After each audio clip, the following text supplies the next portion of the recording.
Okey. Seperti mana kalau kita menghadiri kuliah di dalam kelas, kita juga mempunyai etika kan sebagai seorang pelajar. Begitu juga ketika sesi menghadiri kelas di dalam talian. Kan bermaksud pelajar mestilah berpakaian sopan, kan, menutup aurat dan jaga penampilan lah semasa kelas itu berlangsung. Okey, seperti biasa jadual waktu juga akan diberikan kepada pelajar, di mana jadual waktu tersebut diberikan mengikut kelas seperti biasalah. Jadi kalau misalnya sesi online kita tu bermula pada pukul 8 pagi hingga 10 pagi, maksudnya pelajar dah kena ready sebelum itu untuk menghadapi sesi online tersebut. So dengan kata lain, menepati masa untuk menghadiri kelas dalam talian. Okey. So semasa sesi PDPDT ni, pelajar juga mestilah aktif macam seperti mana kita berada di dalam kelas, iaitu kena ambil bahagian. Kan, mungkin kita akan ada kita menggunakan CDOS, akan gunakan Google Meet, MS Microsoft Teams. Jadi pelajar kena mengambil bahagian dengan menjawab, menghantar segala tugasan yang diberikan oleh pensyarah. Okey, macam kita kelas secara face to face, pelajar perlu menggunakan bahasa yang baiklah semasa sesi berinteraksi di dalam platform. Kan pada sewaktu kita buat video conferencing, terdapat button mikrofon dan kamera. Jadi semasa sesi lecture tu berlangsung, pelajar boleh mutekan ataupun offkan kamera dan akan tengok slide yang dipaparkan oleh pensyarah khusus tersebut. Okey. So pastikan latar belakang yang sesuai lah semasa anda berseorangan ketika menghadapi sesi PDP online tu. Bermaksud jangan berada di kawasan tempat yang bising kan. Jadi lebih kondusif lah. Carilah tempat yang bersesuaian. Okey.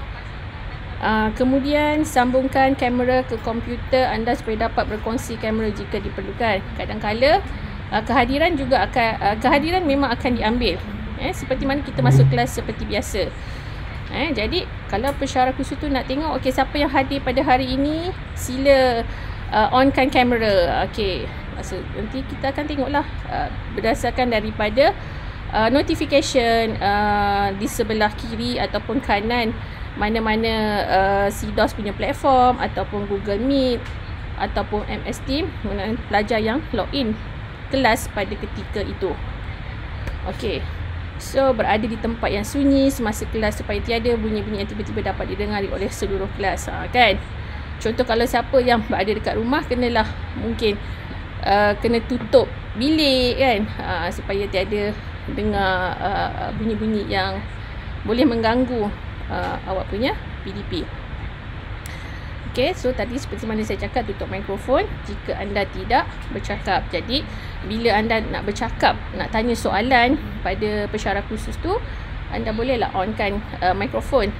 Saya rasa pelajar memang dah tahu menggunakan teknologi lah. So saya mengharapkan pelajar Jabatan Kejuruteraan Elektrik memang tak ada masalah nak menggunakan teknologi ini.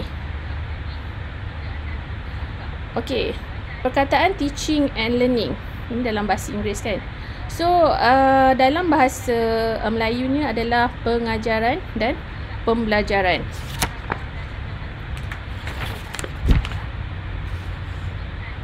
So tidak semestinya pada tempoh PKP ini, Perintah Kawalan Pergerakan, pelajar kena buat perubahan dalam dia punya pembelajaran. Sebenarnya kita belajar online ni, kalau secara formal dan tak formal memang hari-hari kan. Tapi bila kita buat sesi pengajaran pembelajaran yang formal, bermaksud kita memang akan dinilai di end of semester. Maksud kita kena buat yang cara online tetapi yang secara formal lah kan. Okey. So berkaitan dengan penggunaan teknologi ni, saya mengharapkan memang pelajar cemerlang lah dalam menggunakannya lah. Tak kisahlah anda ada smartphone, laptop ataupun tablet. Dan pada masa ini pun saya menganggap pelajar boleh explore sendiri bagaimana cara nak menggunakan, dan kadang-kadang pelajar lebih mengetahui apa lagi teknologi yang kehadapan yang belum lagi pensyarah gunakan, mungkin dia orang dah explore kan.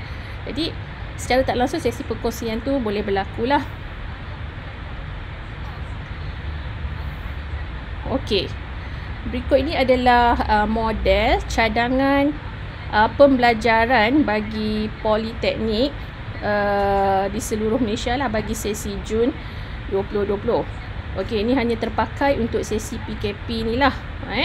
Sebab kita nak hadkan bilangan pelajar yang masuk ke dalam kelas kan, ke dalam politeknik.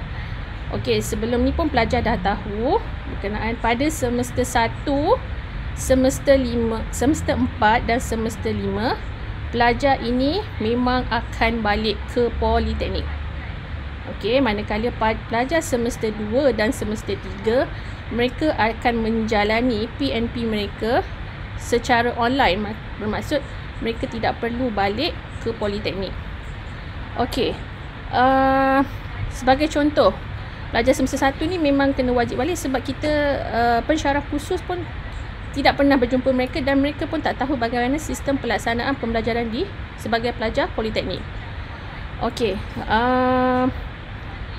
untuk pengetahuan pelajar, di dalam silibus ataupun kursus kita ada subjek yang mengandungi teori dan amali.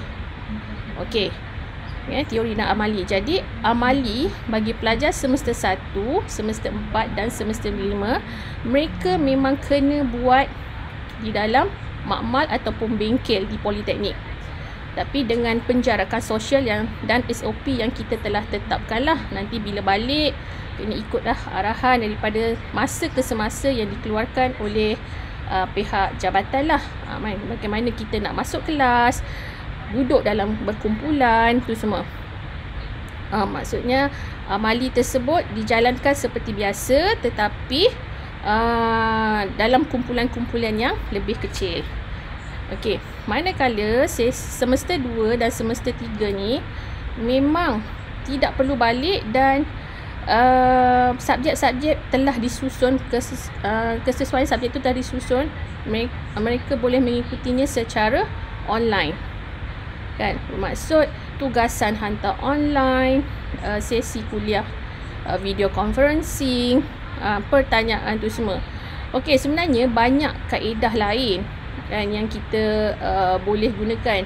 Contoh kalau kita ada kita biasa gunakan WhatsApp dengan Telegram kan.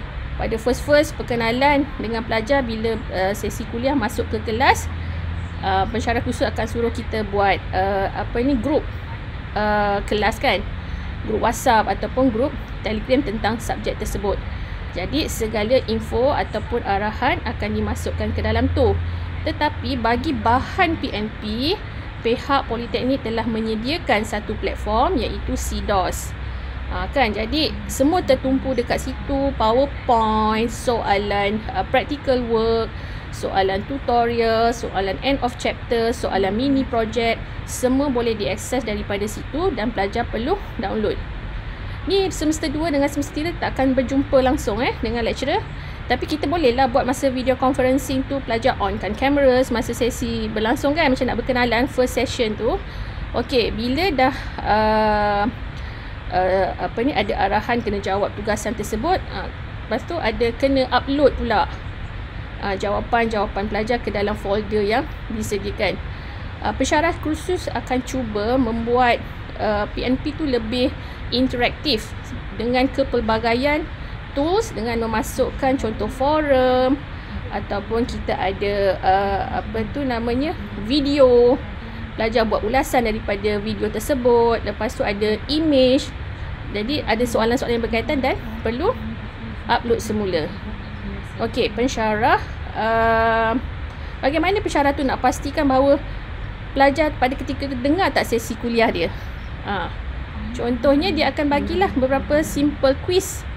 Kan, dia nak tengok contoh yang tengah online sekarang ada 25 orang.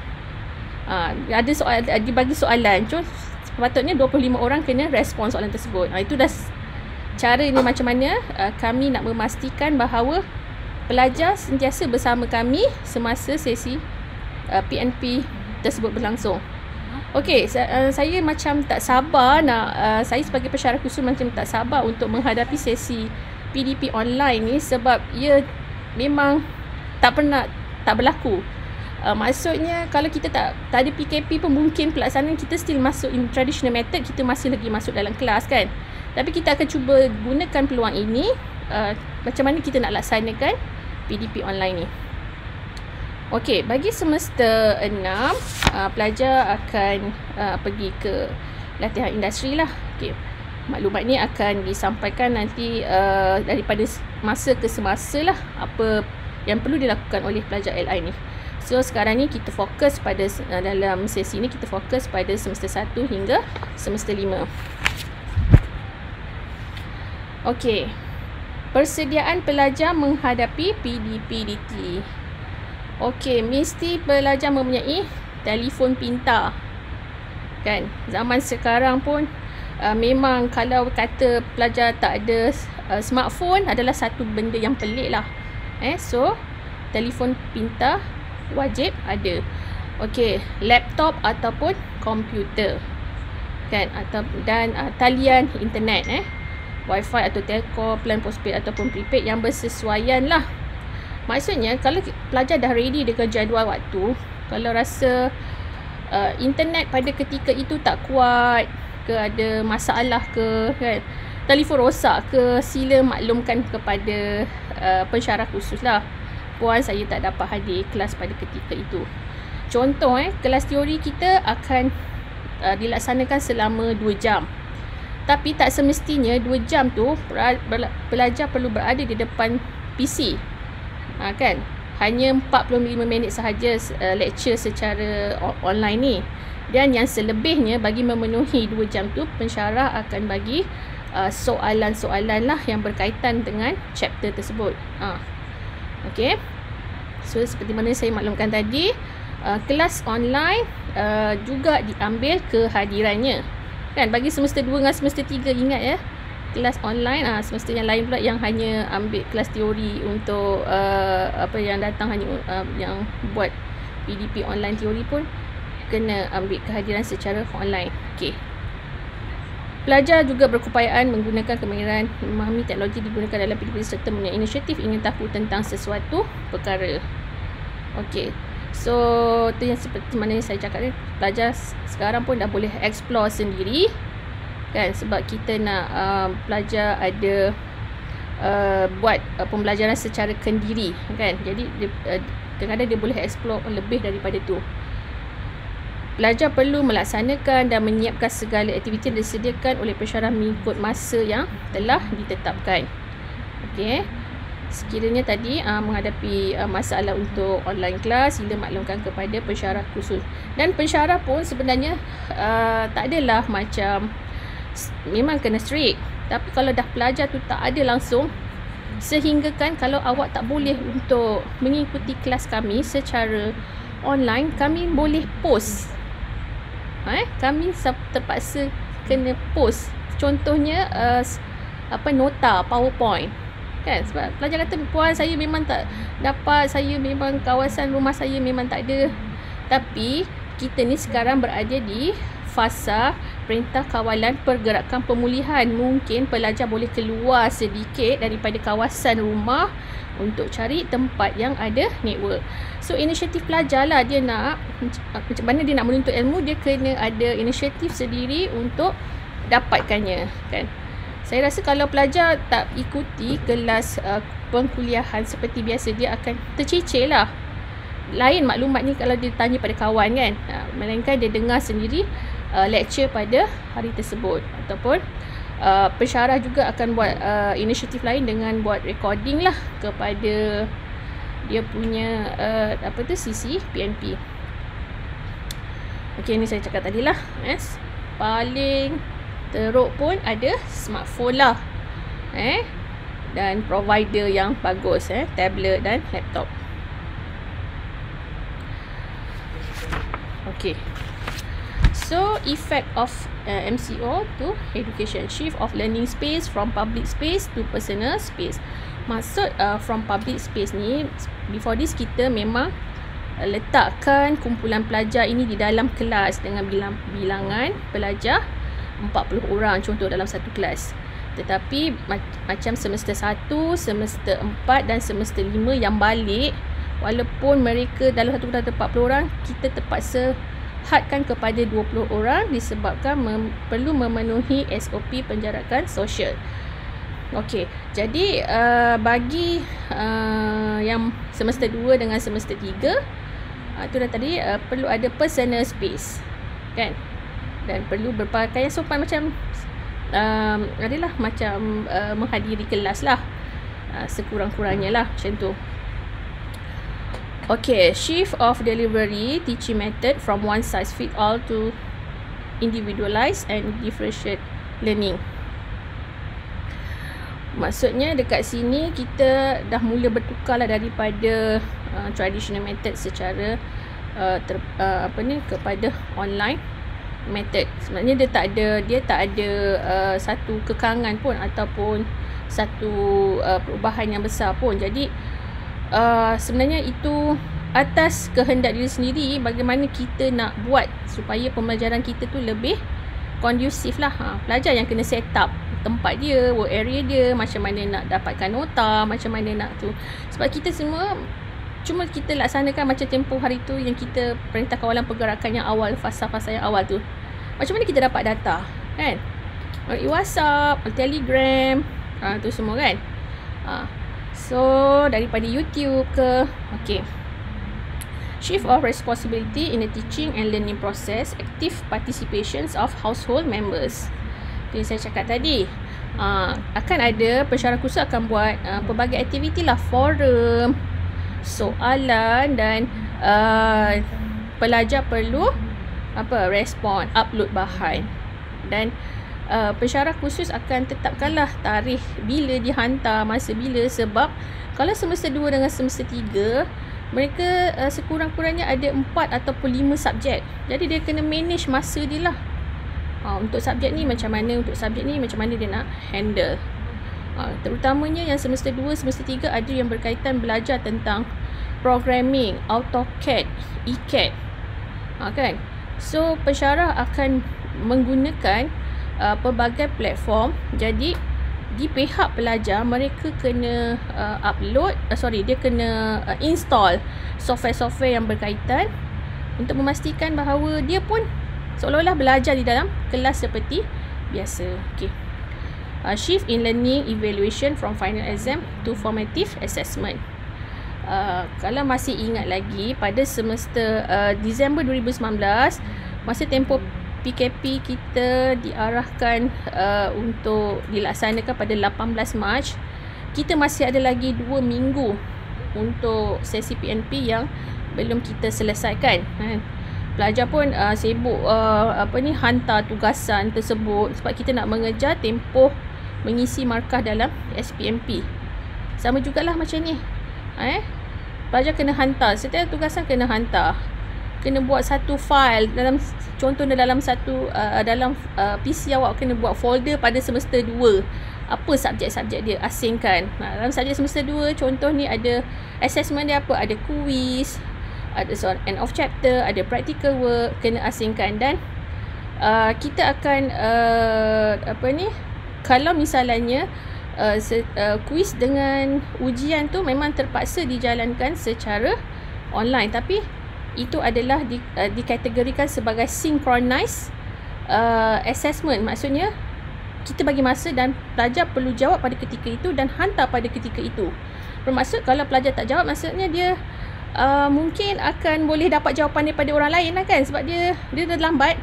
Jadi kalau misalnya ada ujian ataupun quiz, pelajar dah kena ready. Okey, hari ni ujian, so kena onkan PC mungkin 15 minit sebelum. Jangan kata kelas pukul 8 kita baru nak buka PC. Mungkin pada ketika tu internet problem, kan, PC hang. Jadi persediaan tu penting, mentality tu penting.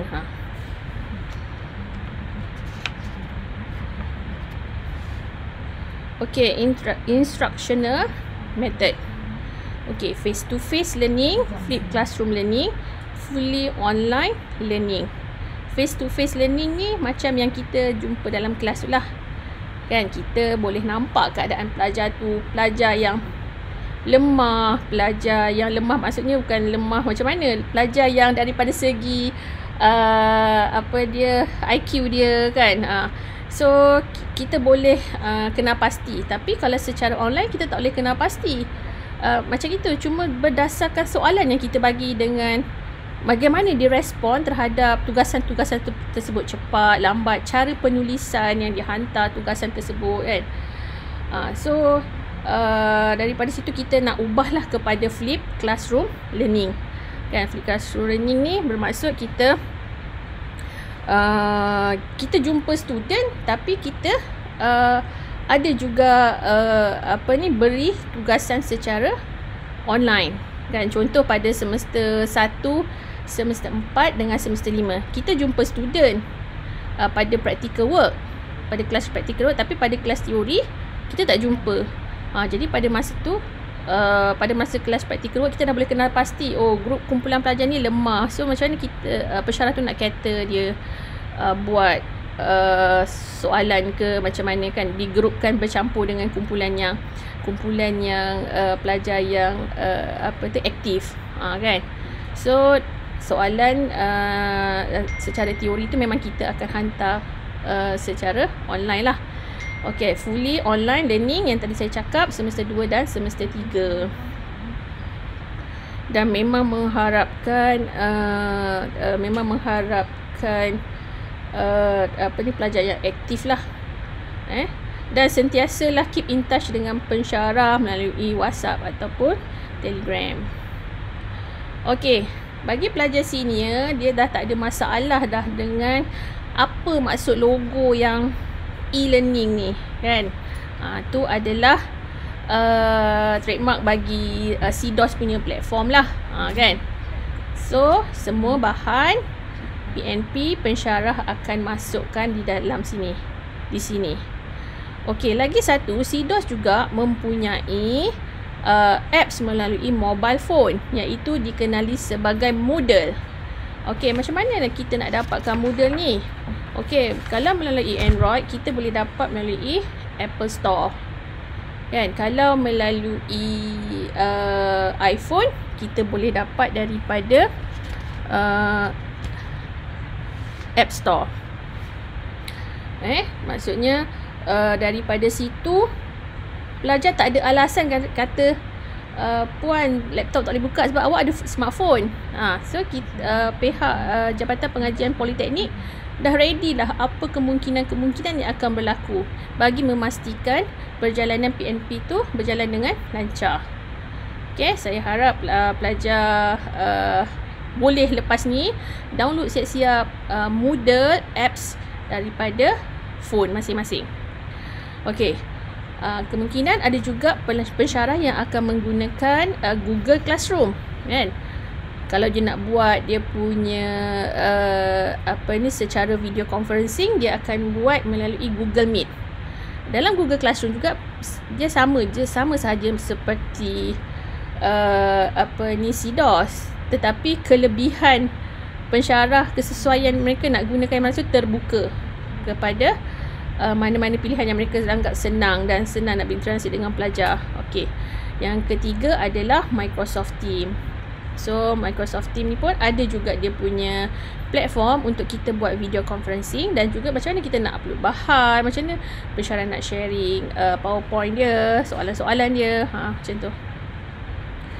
So sebarang pertanyaan bolehlah, kalau pelajar tak faham dengan saya punya penerangan ni boleh komen.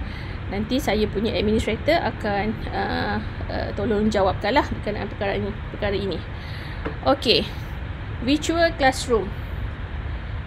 Okey, di dalam CDOS ada satu tools yang dinamakan sebagai Big Blue Button.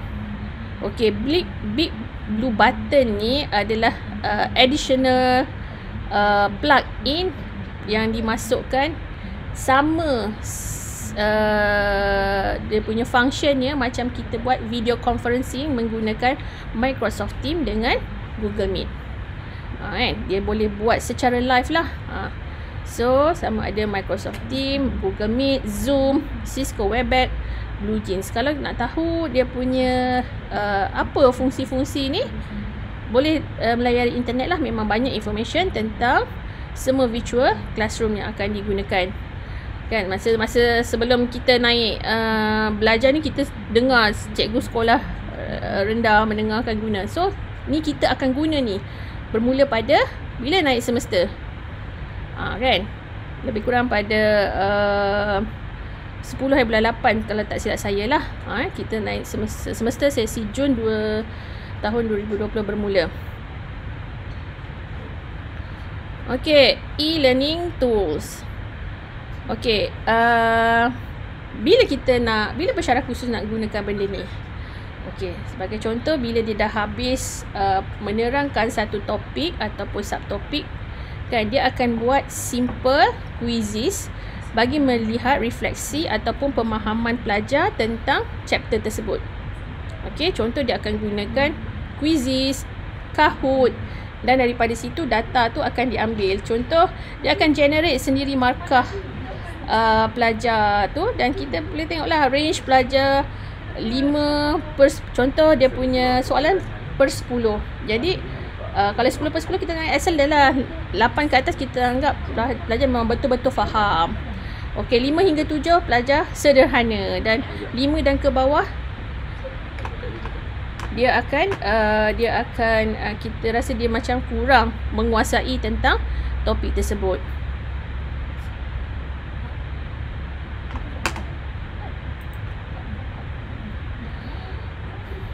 Okey, tu yang saya cakap tadi, pelajar kenalah respon secara aktif semasa sesi PDPDT dijalankan. Sebenarnya pelajar kena buat persediaan sebelum masuk kelas online, semasa dan selepas. Kan, semua tu adalah satu proses, baru kita dapat satu cycle yang lengkap. Okey, tugasan tu dapat dihantar dan kita tengok pelajar tu telah faham, macam tu. Okey, ini adalah aktiviti yang terdapat di dalam CIDOS. Tengok daripada situ apa yang CIDOS ni boleh buat. Boleh hantar assignment, boleh buat video conferencing, boleh buat forum, boleh buat quiz, boleh buat discussion dalam tu, dan di sebelah kanan tu resources tu pensyarah boleh bagi URL untuk kadang-kadang ada video yang pelajar perlu tengok. Pensyarah akan mungkin dia akan bagi masa lah tengok tempoh tertentu, pelajar akan tengok dan fahamkan, kemudian jawab beberapa soalan. Kan, dia tak akan bagi video yang tak berkenaan lah, mestilah berkaitan dengan chapter yang dia, kursus yang diambil tu. Kan, jadi kena jawab dan hantar. Ada yang dijawab pada ketika itu, iaitu adalah proses dikenali sebagai proses sinkronus. Manakala sekiranya tugasan itu dijawab selepas daripada tempoh yang ditetapkan, contoh selepas tempoh 2 jam sesi teori tu kan, itu dinamakan sebagai asynchronous. Inilah tadi 2 kaedah delivery method yang kita akan bagi. Jadi ada tugasan yang pensyarah memang akan bagi tempoh masa, kan. Contoh macam mana yang practical work, kan. Practical work dia akan bagi tempoh masa. Contoh practical work dilaksanakan pada hari Isnin, mungkin dia akan bagi 2-3 hari untuk buat report baru upload, kan. Tapi untuk jawab, untuk dapatkan raw data pada ketika itu, mungkin dia suruh okey student upload sekarang. Itu dikenali sebagai synchronous.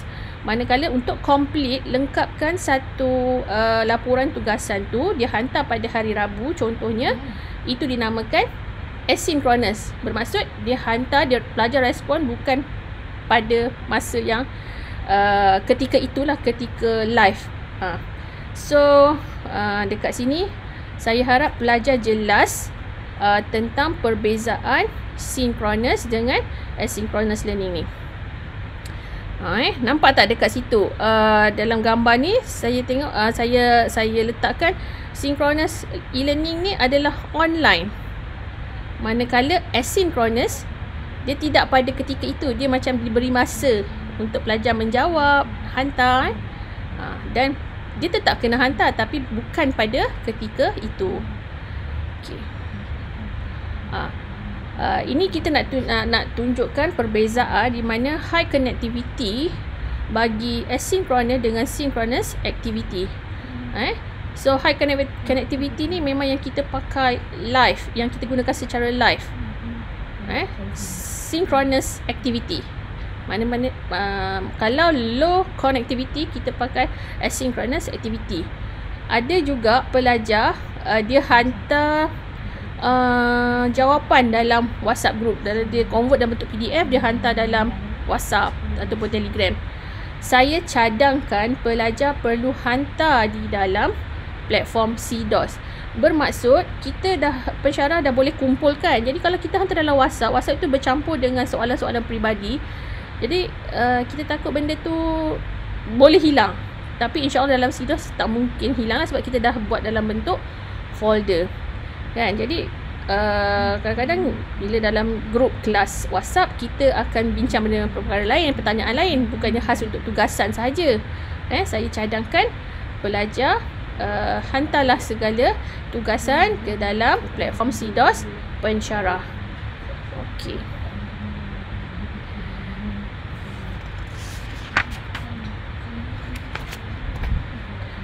Okey, methods, platform, apps, content, how to start. Pensyarah khusus dan pelajar perlu ada pengetahuan lah macam mana nak handle PDP-DT ni. So saya harap kalau kita rasa kita tak tahu tentang satu perkara tu, kita sebenarnya ada inisiatif sendirilah. Kan tadi saya cakap pada awal sesi perbincangan saya tadi, kita kena explore sendiri, kan. Ada juga selain tu kita boleh bertanya pensyarah lah, kan. Jadi saya rasa untuk PDP-DT ni tidak menjadi satu masalah yang besar lah kita nak laksanakan dia di peringkat politeknik, kan.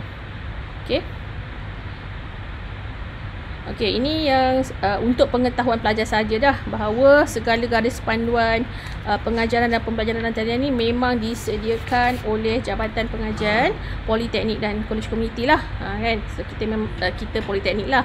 Jadi kita pensyarah khusus bukan saja je nak buat garis panduan ni, memang telah di-endorse oleh ketua pengarah dan dia maklum macam mana kita nak laksanakan ni, kan. Sebab kita nak selamatkan keadaan daripada COVID ni, daripada dia berlaku semula, kan. So dengan garis panduan ni memang kita kena follow dan kita sama-sama lah, kita kena sama-sama bantu-membantu, ingatkan jangan ada masalah yang berkaitan lah dengan PDP-DT ni. Diharapkan pada semester ni kita semua berjalan dengan lancar dan diharapkan kita dapat semula balik ke politeknik belajar seperti biasalah, kan. Macam semester 2 dengan semester 3 macam rindu sangat nak balik poli, kan, nak jumpa kawan, kan. Nak belajar dalam suasana poli, bukan dalam bilik awak dekat rumah, awak nak keluar daripada rumah, macam itulah. So 6 komponen garis panduan PDP-DT, kan. Pensyarah pun kena ada persediaan, kan. Macam mana nak laksanakan penyampaian untuk pengetahuan pelajar. Pensyarah dah kursus menghadiri bermacam-macam kursus untuk memastikan bahawa delivery method untuk pada semester ni PDP-DT ni berjalan dengan lancar lah. Okey, penilaian formatif dan sumatif saya cakap tadi, peningkatan kemahiran pensyarah dan helpdesk ni untuk bantuan lah sekiranya kalau kita ada macam di pihak pensyarah tak tahu nak gunakan mana-mana platform, kita dekat ni di jabatan sama-sama membantu, kan, mana kaedah yang terbaik. Tapi saya sarankanlah untuk gunakan CDOS sebagai platform utama. Okey, di peringkat jabatan untuk pengetahuan pelajar, inilah fasa-fasa yang pensyarah khusus awak telah rancang, laksanakan bagi memastikan PDPDT ni lah. Penyelarasi pembelajaran jabatan, kena buat apa kan, kena wujudkan platform CDOS. Lepas tu fasa kedua, pensyarah menghadiri berbagai bengkel lah kursus bagi memperkasakan PDP ni, iaitu pensyarah kursus. Fasa ketiga, penyelaras kursus berbincang dengan pensyarah kursus apa soalan-soalan yang akan diguna pakai pada semester ini, dan setiap kali apa saja pensyarah kursus buat, benda ni akan dimaklumkan kepada ketua program dan ketua jabatan kejuruteraan elektrik. Okey, inilah dia punya interface bagi mobile apps, iaitu Moodle. Kalau kita tengok, ni adalah contoh subjek saya mengajar untuk kursus DEC 50132 Internet Based Controller. Ni yang saya dah create, yang saya dah ready untuk saya ajar pelajar-pelajar DTK 4A atau 4B yang akan masuk belajar dengan saya lah. Saya pun tak tahu lagi sebab pelajar belum mendaftar dalam SPMP. Nanti bila once dia punya pendaftaran telah dibuka, baru saya terima. Okey. So inilah saya punya platform untuk CDOS saya. Saya nak buatkan make this course interesting lah, kan. Saya gabungkan yang dalam bentuk video, akan ada dalam bentuk lagu ke, kan, supaya kita tak boring ketika belajar. Okey, pelajar, saya rasa sesi webinar saya tamat. Okey, sila scan kedua-dua borang kehadiran dan soal selidik ni sekarang, bagi saya memastikan semua pelajar mendengar sesi taklimat saya ni. Lepas tu borang kehadiran ni saya akan semak dengan penasihat akademik masing-masing. Saya nak tengok pelajar mana yang kira tak hadir lah untuk sesi webinar ni, kan.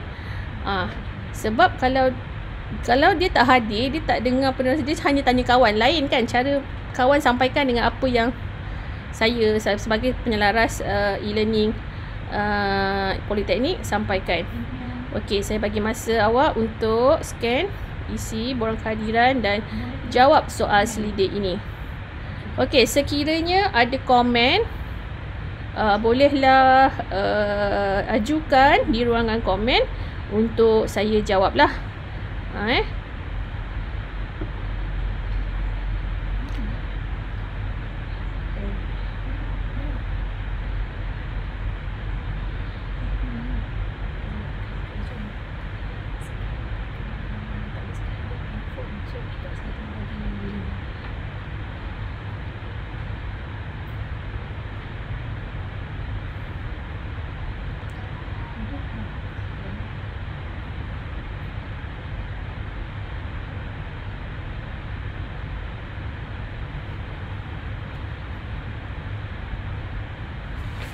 Kita masih menunggu lagi soalan-soalan daripada pelajar.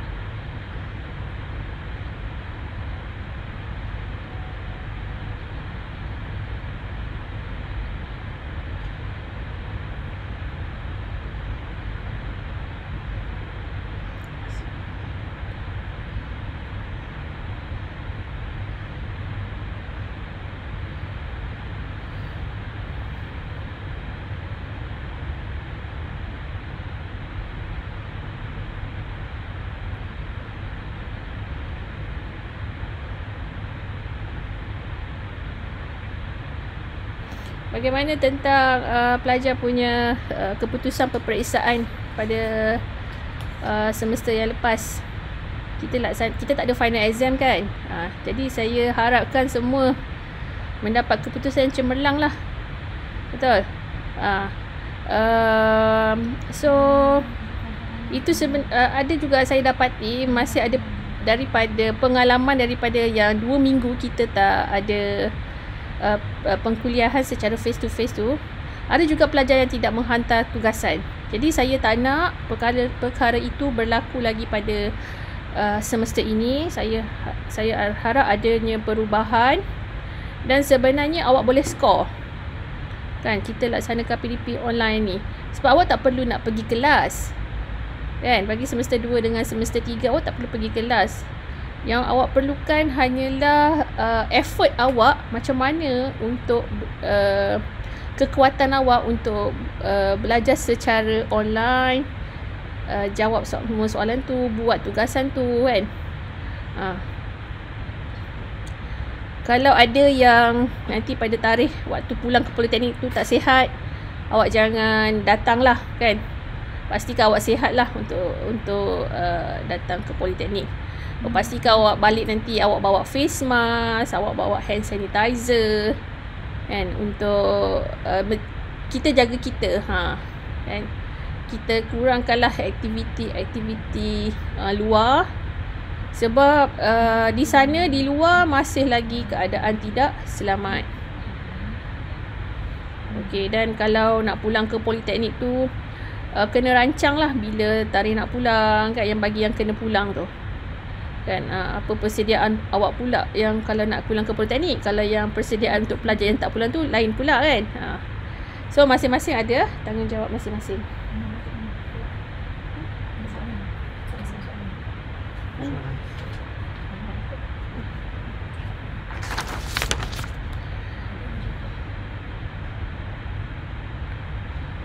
Sekejap, saya tengah pilih. Saya cuba ambil 1, 2, 3 soalan je lah sebab saya pukul 11 nanti kita akan ada sesi yang lain pula. Pelajar jangan left dulu grup ni. Kita ada sesi lain, banyak info yang awak kena tahu ni pelajar JKE. Okey, ada yang tanya saya, okey SEM 7 macam mana? Kan? Saya tak tahu ni daripada siapa dia punya nama ni. Student je extend. Okey, maksudnya awak kena menumpang pada semester yang mana? Kan? Kadang-kadang awak kena masuk kelas semester 5. Bermaksud awak kena pulanglah ke politeknik. Kan? Walaupun awak dah semester 7, awak menumpang kelas awak mengambil subjek khusus yang pada semester mana? Bermaksud jawapannya adalah kena pulang ke politeknik ataupun berbincang dengan penasihat akademik. Ada yang tanya lagi sekali, lab macam mana? Tugasan lab dengan praktikal. Okey, semester 2 dengan 3 semua praktikal, tugasan semua online. Saya ulang sekali lagi, semester 2 dan 3 semua practical work, tugasan, kelas teori semua online. Nanti kita akan adalah kaedah dia, bila awak dah masuk dalam kelas tersebut, pensyarah akan buat grup kelas tersebut. Dia akan berbincanglah dengan awak macam mana dia nak laksanakan, tapi tak perlu pulang ke politeknik. Manakala SEM 1, SEM 4 dan SEM 5 memang kena balik ke politeknik. Praktikal tetap dijalankan di dalam kelas dengan penjarakan sosial. Okey, menjawab soalan tu. Okey. Ramai yang tanya saya berkaitan dengan pelajar carry lah. Itu saya tak cakap tadi. Okey. Yuran murah. Okey, berkaitan dengan yuran. Ini ada pelajar yang tanya yuran semester 3 adakah murah? Bila nak bayar? Okey. PA akan maklumkan daripada masa ke semasa lah berkaitan dengan yuran ini. Sebab kita ada lagi tempoh 2 minggu, 2-3 minggu lagi sebelum kita balik ke politeknik. Bermaksud awak masih ada dalam grup WhatsApp dengan PA kan? Jadi silalah bertanya dengan penasihat akademik awak. Online sampai bila? Dia tanya ni. Online sampai bila? Sampailah kerajaan kata, Kementerian Pengajian Tinggi kata diberhentikan dan pelajar kena balik. Tu akan dimaklumkan daripada masa ke semasa juga. Okey.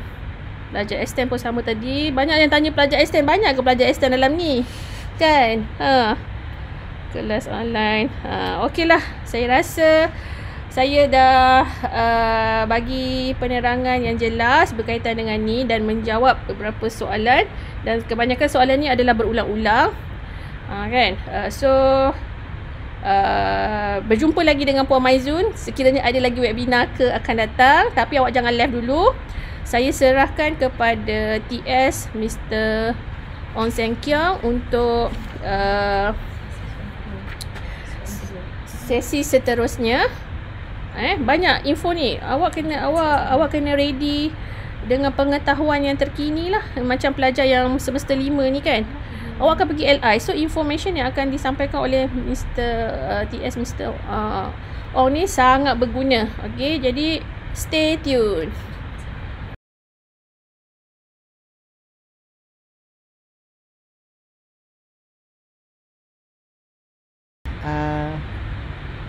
Pagi tadi kita telah mendengar taklimat daripada Puan Maizun mengenai PDPDT, iaitu persediaan untuk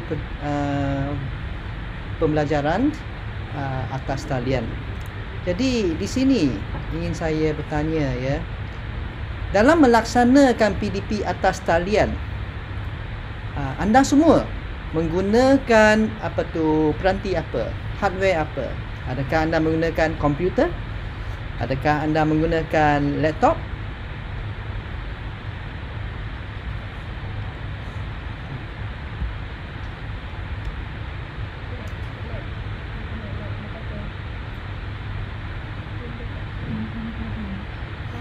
Adakah komputer? Laptop? Adapun anda menggunakan telefon pintar anda, smartphone anda untuk mencapai internet. Sebab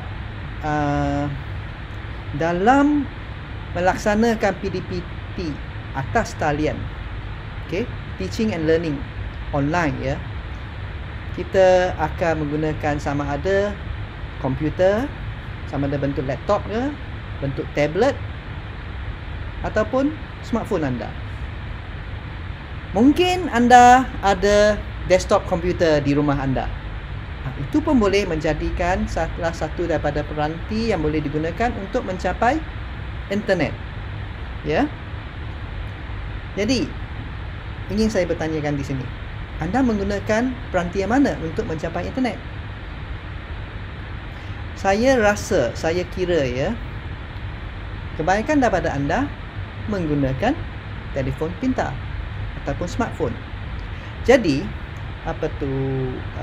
perbincangan saya hari ini adalah untuk membantu anda untuk melaksanakan PDP atas talian dengan efisien, dengan optimum.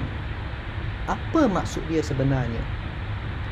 Saya rasa anda mungkin akan bertanya kepada pensyarah ataupun komplain pada pensyarah mengatakan bahawa anda mengalami masalah dalam pergi ke atas talian ataupun online ya. Mungkin anda menggunakan smartphone, mungkin anda menggunakan laptop anda. Jadi tidak mengapa. Mari kita lihat macam mana kita boleh mengoptimumkan smartphone anda supaya anda boleh mencapai internet dengan paling optimum. Paling optimum di sini tidak bermaksud bahawa amat cepat sekiranya bandwidth anda sendiri tidak cepat.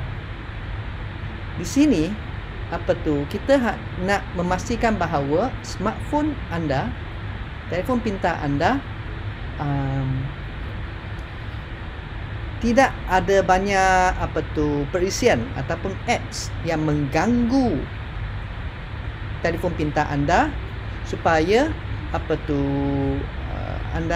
smartphone anda akan ada masalah untuk mencapai internet di sini ya.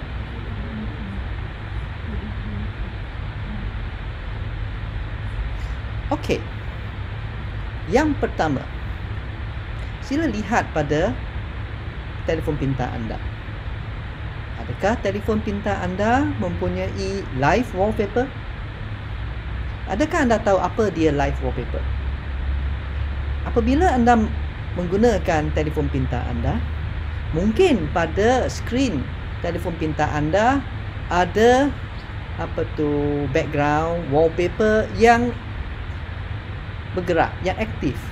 Yang mungkin contohnya ada background seperti aquarium, ada ikan-ikan yang berenang-berenang sebagai background anda, ataupun mungkin ada background yang lain ataupun wallpaper yang lain yang senantiasa bergerak.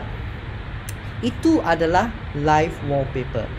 Dan kebanyakan daripada telefon jenis Android menggunakan live wallpaper. Jadi sekiranya kita hendak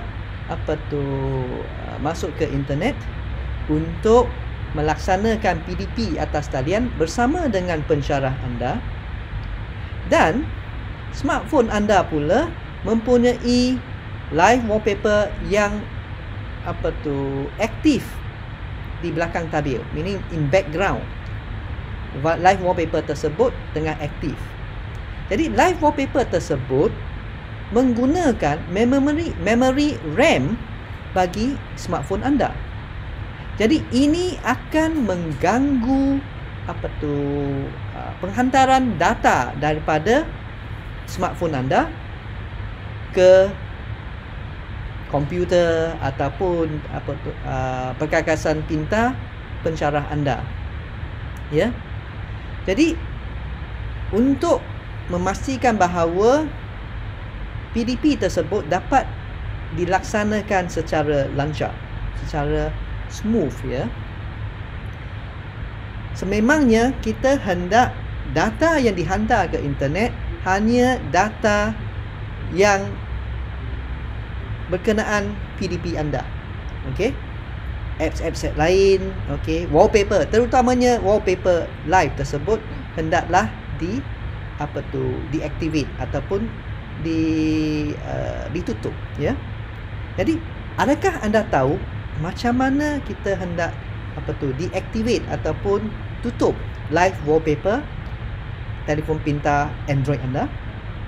Nah, ini adalah bergantung kepada telefon pintar anda sendiri, ya. Dan ikut jenama sendiri.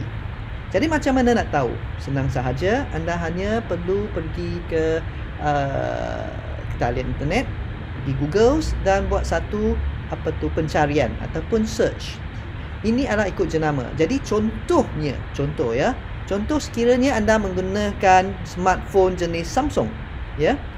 Live wallpaper tersebut akan berada di dalam menu setting, display, lepas tu cari bahagian live wallpaper. Deactivatekan live wallpaper anda. Okey. Ada kala ada telefon bimbit juga, ataupun mungkin ada user yang suka melihat ramalan cuaca pada satu ketika. Mungkin pada skrin telefon anda ada paparan mengenai cuaca di mana-mana, ataupun berita live, yang mana berita tersebut akan disalurkan terus ke skrin smartphone anda. Kesemua ini juga menggunakan memori ataupun ingatan bagi telefon bimbit anda. Dan sekiranya telefon bimbit anda hanya mempunyai 3 gig memori, jadi kesemua apps ini akan menggunakan memori tersebut, dan akhirnya berapa banyak data yang boleh digunakan untuk hantar, untuk melaksanakan PDP atas talian, ya. Jadi yang kedua kita lihat, kadang-kala pada skrin anda boleh buka beberapa tertingkap ataupun windows. Sebagai contoh, okey, mungkin sebelum anda masuk melaksanakan PDP atas talian tersebut, online teaching and learning tersebut, mungkin anda menggunakan WhatsApp, ya. Dan mungkin dalam WhatsApp tersebut ada video, contohnya YouTube. Okey. Jadi bila anda buka YouTube dalam WhatsApp tersebut, satu tertingkap baru akan dibuka, ya. Ataupun anda tengah melayari laman web menggunakan telefon pintar anda, smartphone anda, ya. Jadi anda mungkin boleh setkan tertingkap baru juga dibuka, ya. Jadi sama juga dengan konsep tersebut. Apabila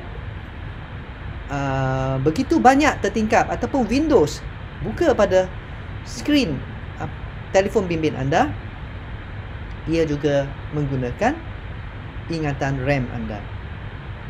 Ya. Jadi kurangkan ataupun tutup tertingkap dan hanya buka tertingkap untuk menjalani PDP atas talian synchronous anda, terutamanya bagi synchronous teaching and learning. Okey, sebab pada masa itu begitu banyak data akan dihantar daripada telefon pintar anda kepada perkakasan pintar pensyarah anda dan daripada perkakasan pintar pensyarah anda kepada telefon bimbit anda. Benda ni sama juga dengan komputer. Okey. Hanya komputer, laptop mempunyai ingatan RAM yang lebih tinggi. Jadi mungkin perkara ataupun masalah ini kurang ketara, ya. Masalah ni mungkin lebih ketara pada telefon bimbit anda. Okey, smartphone anda, ya. Yang kedua, adakah anda tahu bahawa dalam telefon bimbit anda, sekiranya anda menggunakan pelayar Chrome, ya, Chrome browser, okey, Google Chrome, ya, dalam pelayar Chrome, dalam Google Chrome browser, dalam Chrome browser tersebut ada satu setting, iaitu option data saver ataupun option light. Okey, setting ini adalah amat berguna, terutamanya apabila kita melayari laman web. Sebab seperti mana yang kita tahu, ingatan RAM pada telefon bimbit anda adalah terhad, ya. Jadi apabila kita setkan option light, LITE, ya, bukan LIKE, ya, LITE, light maknanya ringan, ya, option ringan, ya, dalam pelayar Chrome tersebut akan hanya download ataupun memuat turun maklumat-maklumat ataupun teks-teks penting supaya kita sebagai pelajar dapat melihat maklumat tersebut secepat mungkin, ya. Okey. Jadi option light tersebut akan memilih maklumat yang berat, okey, yang memerlukan banyak data, akan dimampatkan, akan dikompres supaya kita dapat melihat maklumat tersebut secepat mungkin. Okey, we want to optimize. Kita nak jadikan dia lebih efisien, ya. Nah, lagi satu setting, ya. Adakah anda tahu bahawa sebab sekarang telefon bimbit kita merupakan komputer mini kita, microkomputer. Dahlah komputer, laptop pun dah kira agak kecil. Sekarang smartphone anda adalah komputer yang lebih kecil daripada laptop anda, microkomputer, ya. Dan dalam smartphone kita boleh buat setting auto sync. Auto sync bermaksud apa, ya? Contohnya, kita menggunakan smartphone kita untuk membaca email. Okey. Kita gunakan smartphone kita untuk membaca maklumat dalam WhatsApp, ya. Dan bila setting auto sync telah diaktifkan, ya, apabila kita berada di dalam zon internet, ya, apa-apa saja maklumat terbaru akan dimuat turun ke smartphone kita. Auto sync bermaksud automatic synchronize, ya, automatic synchronize. Jadi kadang-kadang kita lihat sekiranya dalam smartphone kita, kita lihat ada email terbaru dalam Gmail kita. Mengapa ia boleh berlaku? Disebabkan ada setting auto sync dalam smartphone kita. Jadi bayangkan apa berlaku sekiranya pada ketika kita tengah menjalani PDP dengan pensyarah anda. Tiba-tiba dalam smartphone tersebut ada email terbaru dalam Gmail kita. Jadi email tersebut akan masuk ke dalam Gmail dan kita ada satu notifikasi pada smartphone kita. Okey? Dan ini hanya untuk Gmail. Apa kata dengan WhatsApp? WeChat? Ada yang gunakan Line? Ada banyak apps yang sebenarnya sebab kita nak senang kan? Kita nak maklumat secepat yang mungkin, jadi kita setkan auto sync. Jadi perkara ini juga akan mengganggu kelancaran pelaksanaan PDP atas talian juga, ya. Jadi saya syorkanlah, saya cadangkanlah untuk memastikan bahawa pelaksanaan PDP tersebut dijalankan secara optimum, secara efisien, ya.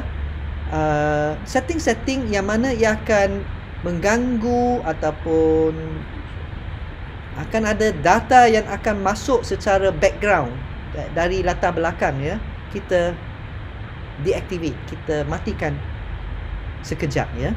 Ya.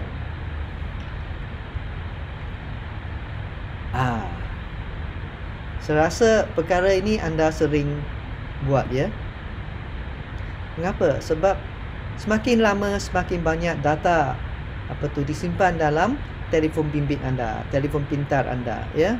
Jadi ini juga mengambil ruangan simpanan di dalam telefon pintar anda.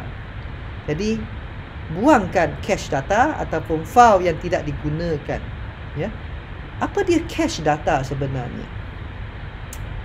Cache data adalah data yang dimuat turun dan tidak dimuat turun dengan sepenuhnya. Sebagai contoh, mungkin kita download satu video, ya. Kita download video, tapi file video tersebut tidak di-download dengan penuh, tak sampai 100%. Mungkin sampai 40%, 50%, lepas tu kita tekan stop, ya, henti.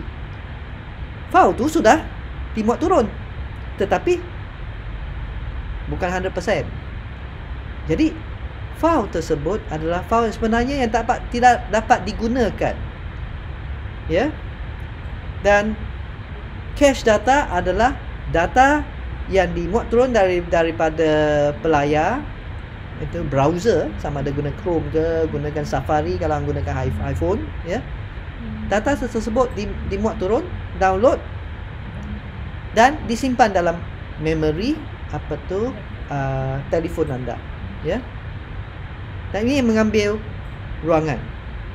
Jadi bila dia mengambil ruangan, apabila kita hendak melaksanakan PDP atas talian tersebut, jumlah ingatan, memori pun dah kurang. Sebab itulah sebab mengapa kadang-kala ada rakan anda dapat melaksanakan PDP dengan lancar. Mungkin kita ada banyak file yang tidak digunakan, cache data, ataupun mungkin bagi saya rubbish lah, okay, sampah file yang tidak dapat digunakan, ya, terperuk dalam smartphone kita. Okay, ini mengganggu, okay, PDP atas talian kita, ya. Jadi buang. Tak macam nak buang tak? Jadi tiap-tiap smartphone ada cara yang tersendiri, ya. Okay, ada smartphone yang ada satu apps yang dinamakan sebagai file manager ataupun files. Tekan pada ikon apps tersebut, lepas tu cari menu manage data ataupun manage file. Okey, lepas tu buang apa yang tidak dihendaki. Okey. Now, sebab saya mengajar komputer, ya. Jadi bagi laptop, bagi telefon jenis komputer jenis desktop, ya, kita boleh tambah RAM, ya, kita boleh tambah hard disk. Kalau kita nak lebih cepat, kita tukar pada SSD. Jadi sebagai seorang user, kalau kita nak tambah ingatan, agak senang. Tapi bagi telefon sukar sedikit, ya. Jadi kita akan cuba mengoptimalkan ingatan dalam telefon bimbit anda, ya.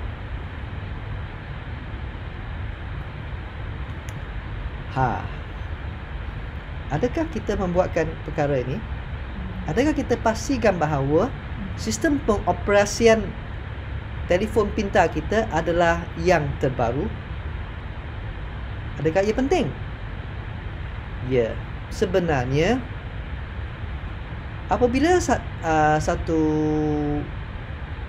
syarikat mengeluarkan telefon pintar, dia akan memasukkan sistem pengoperasian ataupun operating system yang terbaru pada masa itu, ya.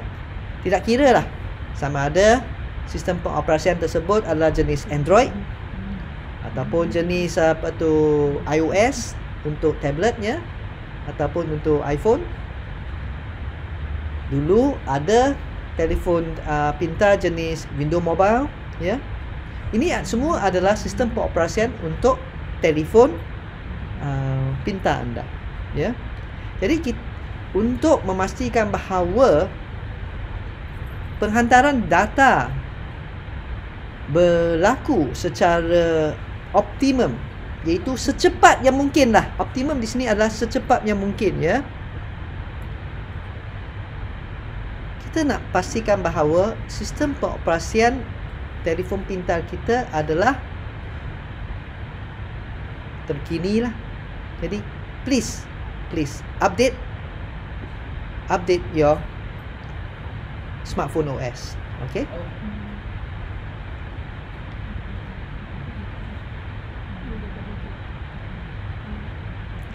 Okey.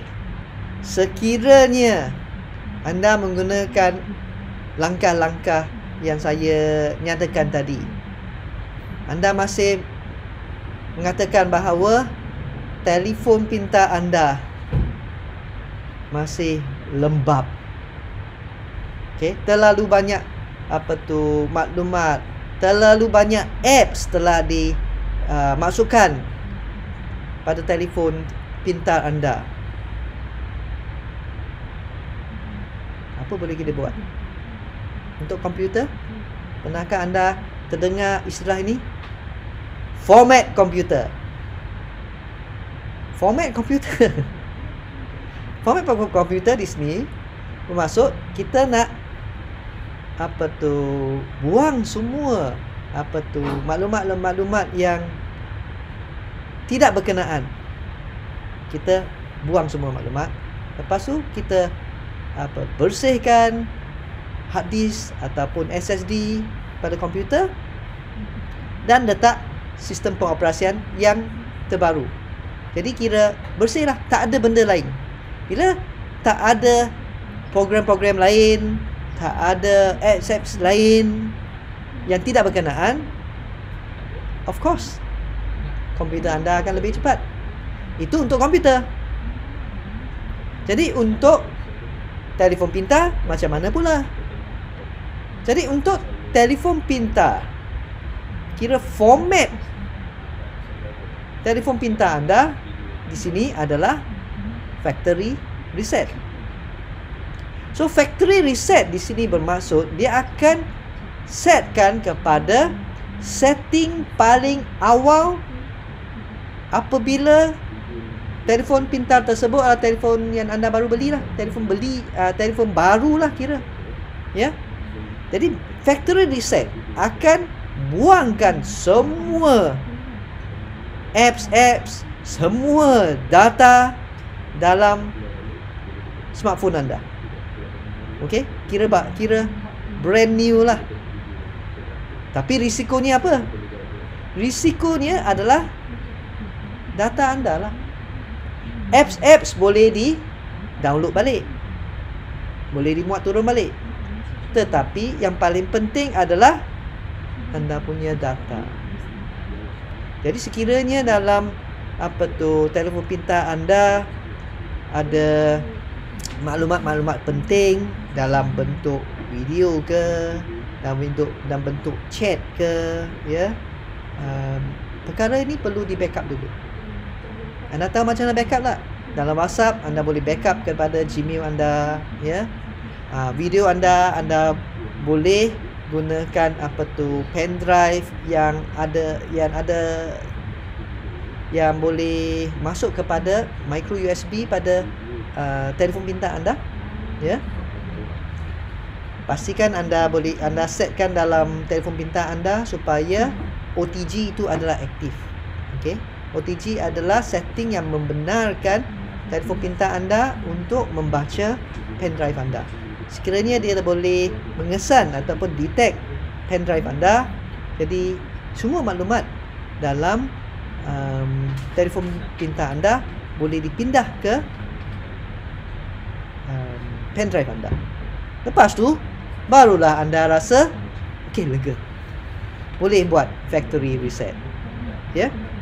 Nah, ini adalah untuk telefon pintar. Mengapa saya mengapa saya bincang mengenai telefon pintar? Sebab saya kira kebanyakan daripada anda menggunakan telefon pintar smartphone untuk melaksanakan PDP atas talian, ya.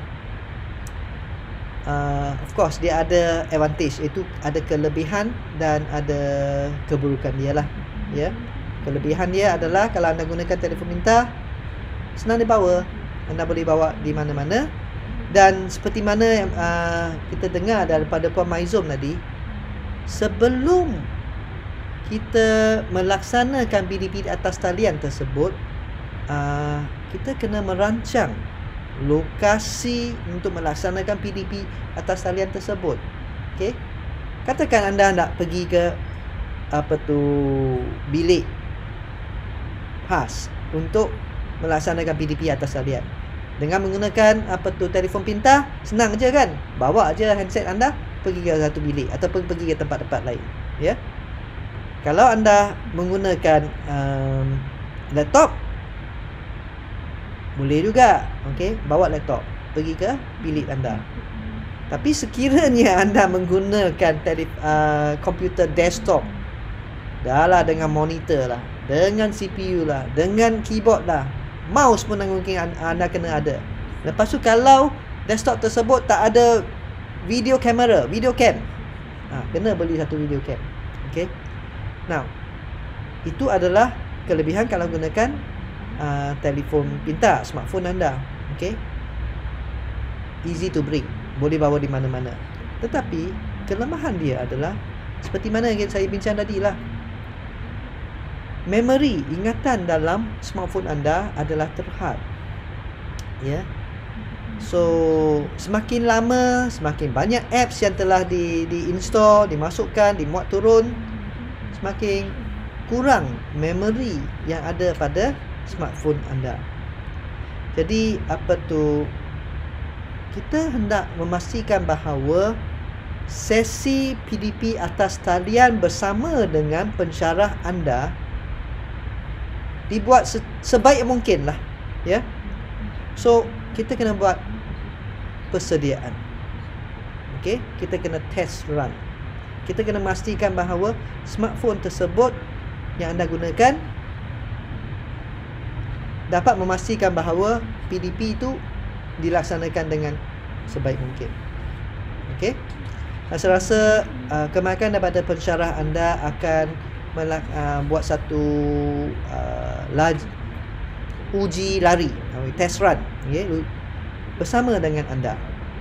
Okey, sekiranya kita nak melaksanakan synchronous learning ataupun pembelajaran synchronous dengan efficient, ya. Nah, saya berkongsi pengetahuan saya dalam bidang teknikal dengan harapan bahawa sesi pelaksanaan PDP atas talian tersebut dapat dilaksanakan dengan sebaik mungkin.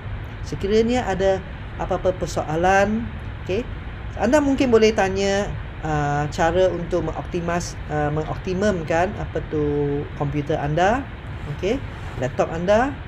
Tidak semestinya hanya untuk smartphone, tapi perbincangan kita hari ini adalah kepada smartphone, ya.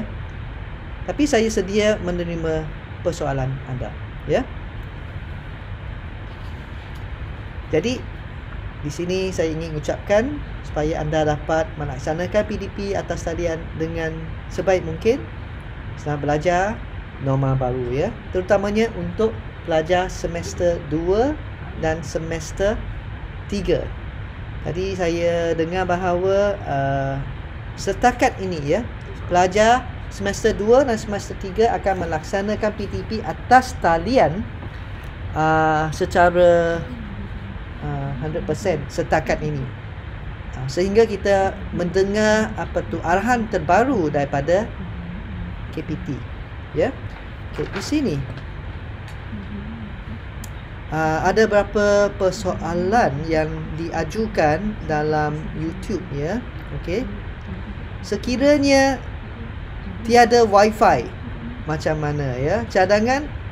Jadi sekiranya tiada wifi bermaksud bahawa pada ketika nak melaksanakan PDP atas talian tersebut, contohnya video conferencing. Video conferencing adalah synchronous teaching and learning. Synchronous bermaksud pada waktu sama.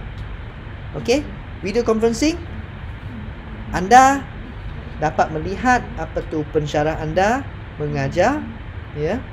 Dan pada masa sama anda boleh mengajukan soalan, anda boleh memberi feedback, anda boleh menjawab kuis pada waktu yang sama. Itu adalah synchronous learning. Tapi sekiranya pada waktu tersebut tak ada akses internet, tidak bermaksud tak ada wifi aja, tak ada akses internet, macam mana, ya? Senang jawab.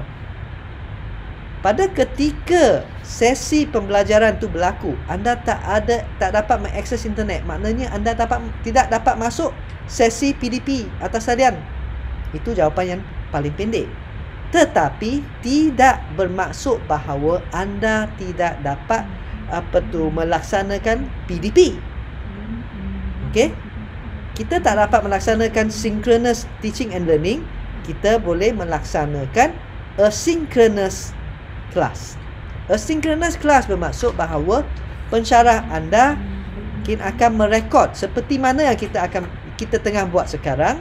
Kita tengah melaksanakan synchronous teaching and learning, dan masa sama kita tengah merekod video tersebut, okey, dan akan dimuat muat atas, okey, muat naik, upload, okey, video tersebut ke YouTube. Jadi bila sahaja anda mempunyai akses internet, anda boleh melayari, boleh melihat video tersebut dan melaksanakan asynchronous learning. Asynchronous, ya, bukan synchronous. Dan pada masa sama, apabila anda dapat akses internet, anda boleh pergi ke SIDOS. Okey, anda boleh melihat nota-nota tersebut ataupun kuis-kuis tersebut yang boleh dilaksanakan secara asynchronous. Okey. Jadi saya kira anda semua pandai, boleh cari tempat yang boleh akses internet, ya. Mungkin pada ketika kelas tengah dilaksanakan secara sinkronus, ada masalah internet. Okey, no problem, kita laksanakan secara asynchronous. Okey.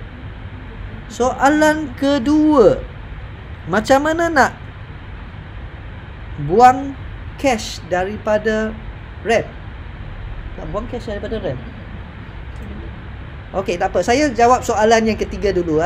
Nak lajukan laptop, kena tukar kepada SSD ke? Okey. Now, untuk laptop, untuk komputer, kita kena faham untuk memastikan bahawa experience atau pengalaman paling optimum, okey, kita nak semua laju. Internet kalau boleh, internet paling laju. Okey. Kita nak pastikan bahawa tiada gangguan pada laptop anda ataupun smartphone anda. Jadi kita kalau boleh kita nak pastikan bahawa program apps yang tidak berkenaan dimatikan. Ya.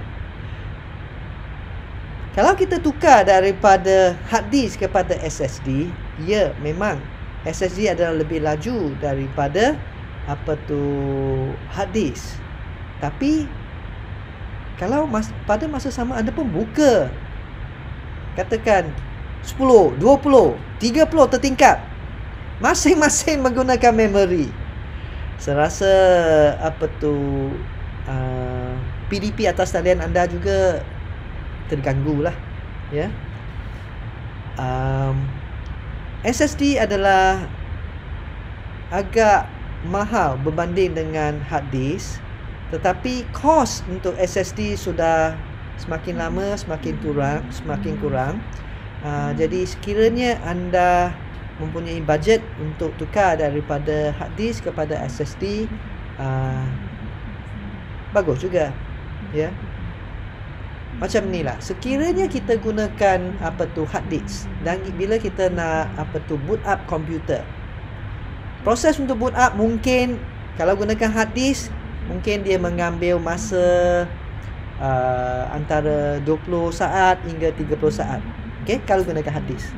Kalau gunakan SSD, booting up ataupun untuk onkan komputer tersebut, dia akan disingkatkan daripada 20-30 saat. Dia akan tukar mungkin menjadi 5 hingga 10 saat. Itu adalah perbezaan kalau gunakan SSD. Dan kalau nak gunakan SSD, saiz SSD sebenarnya sama dengan saiz hard disk. Jadi anda just keluarkan hard disk dan masukkan SSD, dah senang je nak tukar. Ya. Okey, ini adalah dua soalan yang telah diajukan dalam komen YouTube tersebut. Ya. Jadi saya harap perkongsian maklumat saya dapat membantu anda.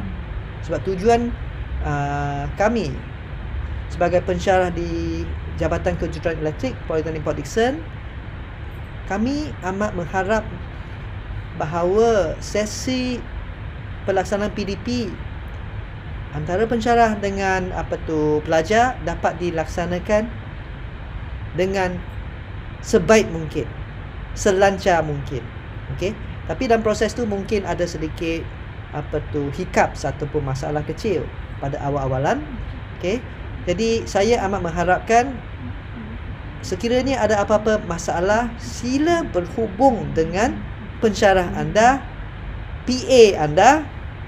Kita nak memastikan bahawa semua pelajar dapat melaksanakan PDP atas talian 100%. Ya. Okey, contohnya mungkin di tempat anda, di rumah anda, mungkin masalah tu bukan masalah smartphone, bukan masalah komputer, bukan masalah laptop, tapi masalah bandwidth. Mungkin, ya, mungkin memang tak ada line internet kat rumah anda. Okey? Jadi masalah tersebut adalah dapat luar skop apa yang saya boleh kongsi di sini, tapi anda pun tahu masalah adalah bandwidth. Tak dapat cari tempat yang ada akses internet. Jadi anda kena tanyalah tempat mana ada internet akses. Dan anda kena pastikan bahawa anda dapat menyelesaikan masalah tersebut. Anda masih ingat lagi tak? Sejak kebelakangan ini ada satu berita, ya.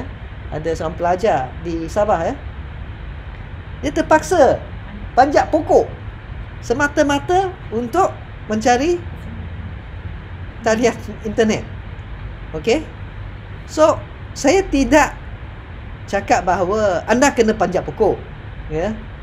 Tetapi anda lebih tahu keadaan sebenar di kawasan anda. Okey? So, internet access anda lebih tahu. Sila cari internet access tersebut. Kalau mengenai macam mana optimumkan komputer anda, smartphone anda, inilah sesi dia. Okey? So,